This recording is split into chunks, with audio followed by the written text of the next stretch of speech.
One of the first architectural elements we need to deal with in ancient Egypt is going to be columns. Now, we see columns used a great deal in the ancient world. It makes sense. It's part of what's called post and lintel design. In other words, two uprights with a horizontal piece above. It's how we build doors and windows in most homes today. Now, before we get into the Egyptian columns, I want to run through some very basic elements. First of all, there are parts to a column, and there are not that many that you need to remember here. There are far more here than what I'm going to ask you to deal with. We have the shaft. That is the length of the column, or the majority of the column, majority of the vertical piece. We have the base. Now, not all columns will have a base, but the base serves a purpose. It transitions us from the vertical of the column to the horizontal of whatever foundation or base it's sitting on.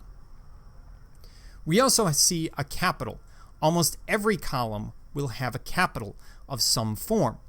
And that capital again exists to take us from the vertical of the column to the horizontal of whatever is above it. So we have these set parts, and most of these columns, as we'll see with the Greeks and elsewhere, are built in drums. So they aren't often built in one piece unless it's being carved out, for example, in a tomb or something like that by the Egyptians. We also see the development of fluting. Now, as I will touch on when we get into tombs a little bit, when we talked about the rock-cut tomb, which is one of the first places we see stone columns in the ancient world, we see this idea of fluting. Now, columns originally would have been wood. And one of the first things you have to do with a big long tree, if I'm going to use it as a column, is I have to take the bark off of it. If you don't take the bark off, the tree could, in some species, actually resprout, or various things can happen. You can get rot and everything else. The bark falls off over time. So they would use something called a draw knife, a very long blade used by two hands pulling towards you, which would leave flat sides. So you would have wooden columns that would look a lot like this polygonal fluting right here. Well, that, of course, very quickly becomes stylized, and they cut that in a little bit to create fluting. They do this because it's going to be more attractive. After all, a simple circular column isn't that interesting, and some form of fluting can hide some flaws. If your column isn't 100% straight or things aren't 100% perfect, the fluting can hide a little bit of that. You also get reeded fluting, which is the opposite of our fluted columns. So they're cut outwards. This is convex as opposed to concave. The Egyptians are known for this. The Greeks really won't use reeded columns. In fact, it has really fallen out of favor. You would be hard-pressed to find a building, for example, in Washington, D.C., that uses a reeded column.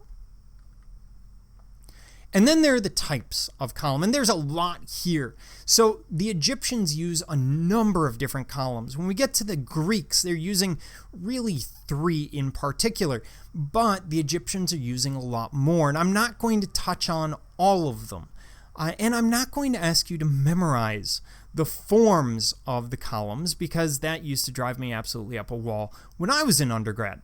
So instead, what I want to do is go through the various types and get at some of the ideas behind them so that you understand why they might be choosing one or the other and what they're basing them on.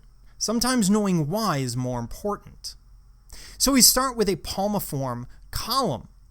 And a palmiform column are used in earlier times in Egypt and were at the inner side of the court. Usually they would be on the inside of a courtyard. The outer columns facing outward would be a different design.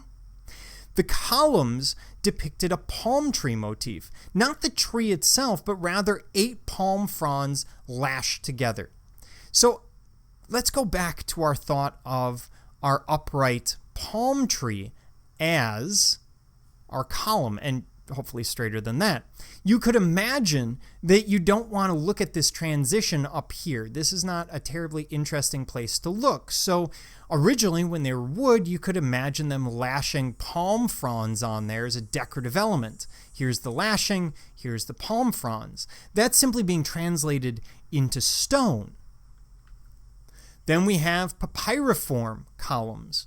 Now, there are two different forms of this, but you're basically looking at a column that's made in several variations, some in circular form representing a single plant. In other words, there's no fluting or reeding around the edge.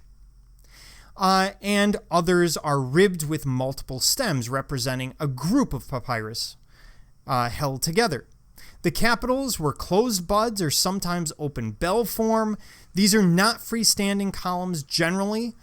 Sometimes they are, as we see here. But they are used throughout history, throughout Egyptian history, especially in the New Kingdom.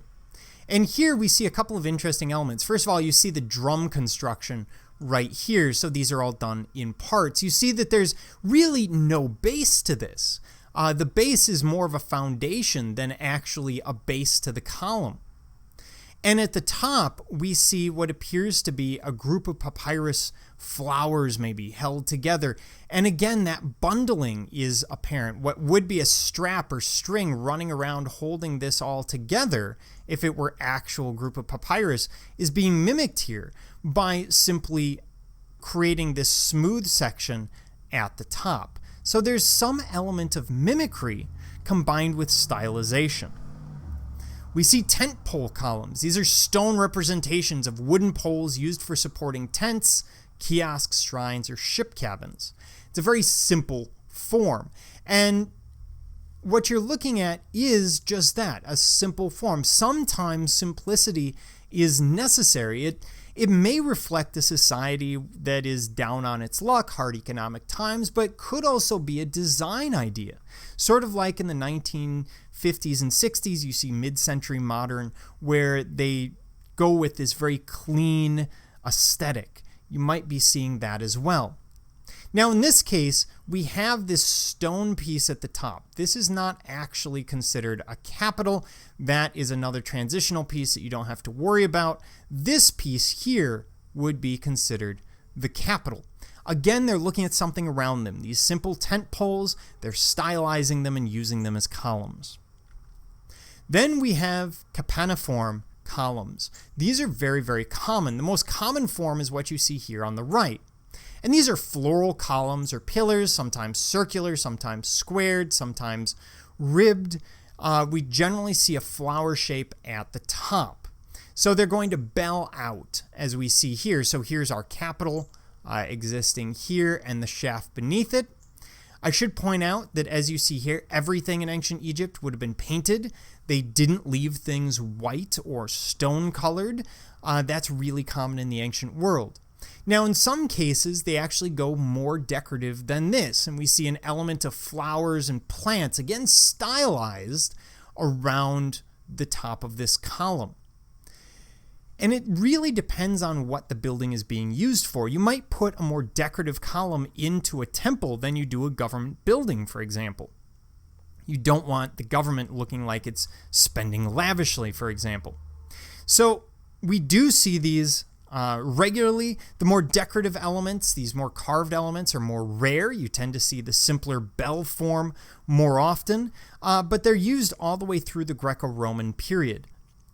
And then finally, we see what are called atlantids. Your textbook calls it something else. In art history, we refer to them as atlantids. These are non-plant style columns, generally representing deities or their attributes. Basically, they're columns carved as a person. In this case, this is Ramses II as Osiris, because this is a funerary chapel. But you can see these with Hathor, you can see these with any number of gods, pharaohs, or other figures. And these are there as to give a sense of grandeur for where you are. In a funerary temple, we want to see the greatness of Ramses II. And we do with these 38-foot tall columns that are inside the funerary chapel. So it has an emotional response, and all architecture really should. It should get across a specific idea. It's something we think of as very modern, sort of Frank Lloyd Wright-esque ideas, but in fact the Egyptians are doing exactly this throughout their architecture.